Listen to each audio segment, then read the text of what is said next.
Hai teman-teman, selamat datang di channel artikel YouTube. Channel pertama cerita Kenshin. Kali ini admin upload lagi ya. Terima kasih.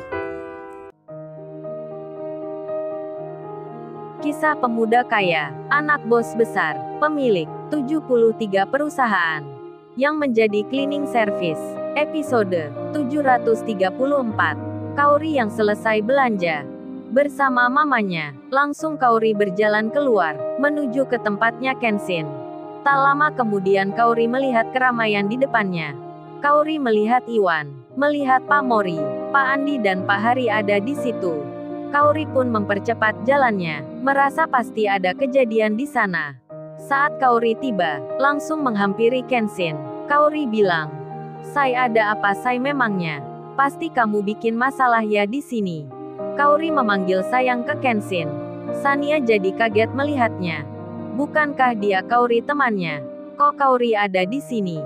Mengenal cowok ini, panggil sayang pula. Sania langsung menyapa. "Lo kamu Kaori ya? Kaori teman sekolahku dulu." Kaori pun melihatnya. Langsung menjawabnya, "Lo kamu Sania, ada apa ini Sania?" "Oh ya katanya kamu akan menikah.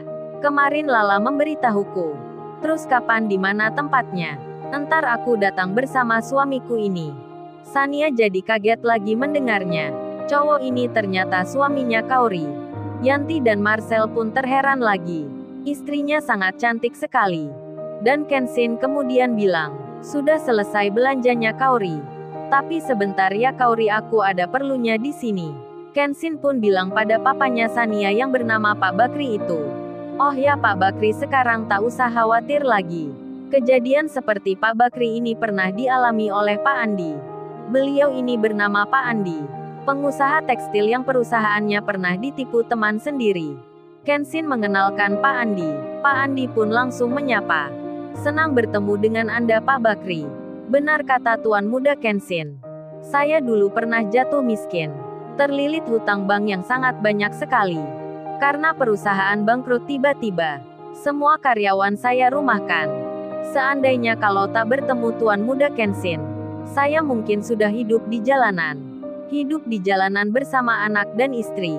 Jadi nanti saya bersama Pak Mori akan membantu mengaudit perusahaan Pak Bakri.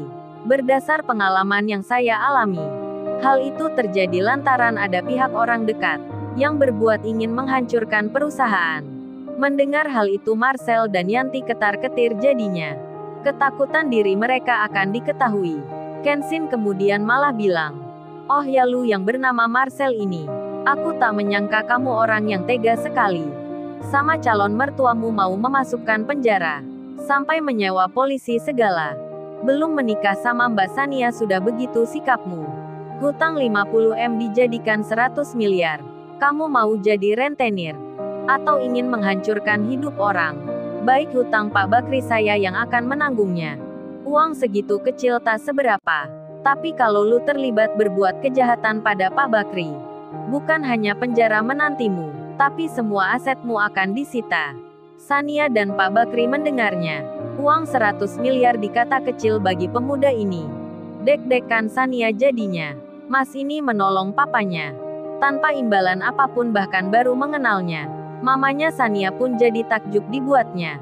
Pemuda yang dikiranya tadi hanya penjaga parkir liar di jalanan ini, ternyata orang berkedudukan tinggi. Mamanya Sania sangat salut dengan Kenshin. Pemuda kaya tapi sederhana hidupnya. Mamanya Sania pun berandai-andai dalam hatinya. Sekiranya punya menantu seperti pemuda ini, pasti akan bahagia putrinya. Sedang Sania sendiri tak habis pikir dibuatnya laki-laki yang dihampirinya secara tak sengaja. Bahkan dikata pacar barunya, ternyata suaminya Kaori temannya.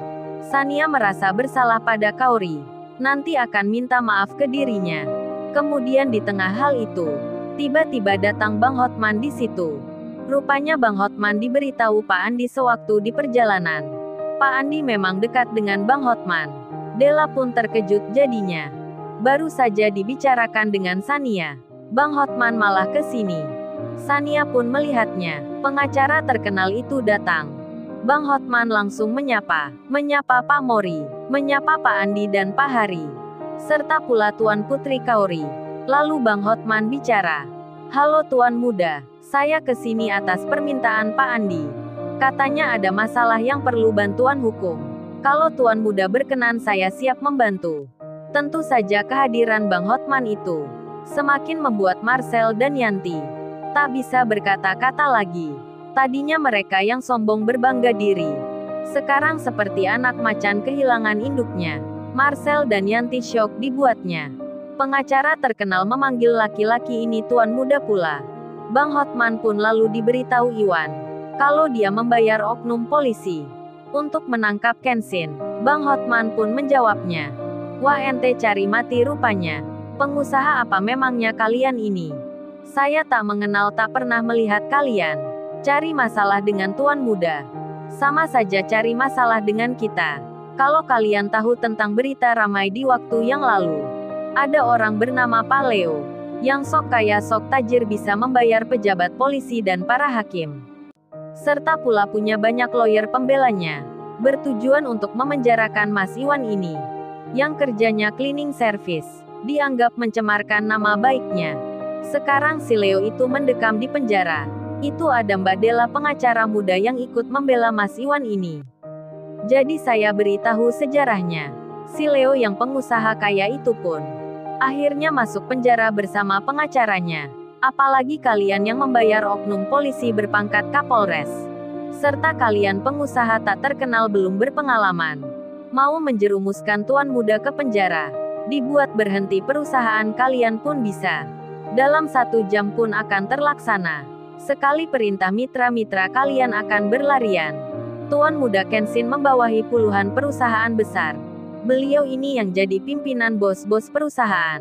Kalian pun bukan levelnya.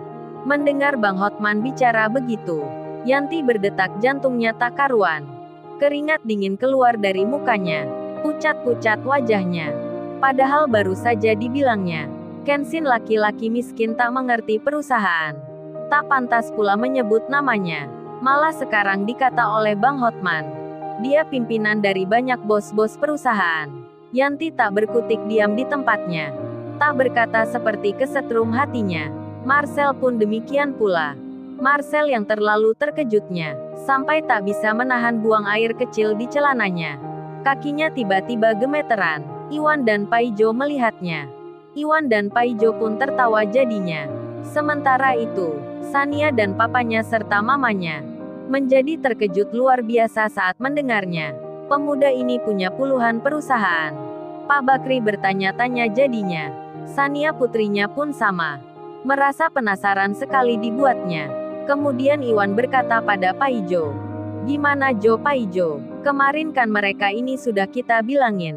Tapi mereka malah menantang, bahkan menghina dan akan menangkap kita. Sekarang malah sebaliknya, mereka yang akan masuk penjara. Paijo menjawabnya, ya gitu Wan, orang jahat balasannya jahat. Orang baik balasannya kebaikan. Becik ketitik olo ketoro. Siapa berbuat dia yang menanggung akibatnya. Paijo berpantun lagi. Pakai bahasa Jawa pula. Marcel dan Yanti sekarang terdiam. Mereka tak berkata membalasnya, karena sudah tahu posisinya. Lalu beberapa polisi pun tiba.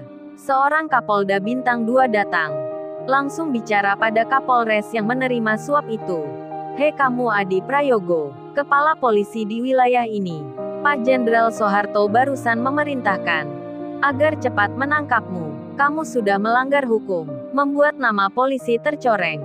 Pak Kapolda memerintahkan anak buahnya untuk menangkap Kapolres itu, serta orang yang menyuapnya. Marcel dan Yanti pun diborgol tangannya. Marcel kemudian bilang, Sania, aku bebaskan hutang papamu. Kita kan minggu depan akan menikah. Tolong bebaskan aku dari hukuman. Aku dan Yanti ini cuman sandiwara jadi pacar bohongan. Seperti kamu yang pura-pura jadi pacarnya Kenshin ini. Tolong Sania, kamu cabut laporan untukku. Aku sayang kamu Sania.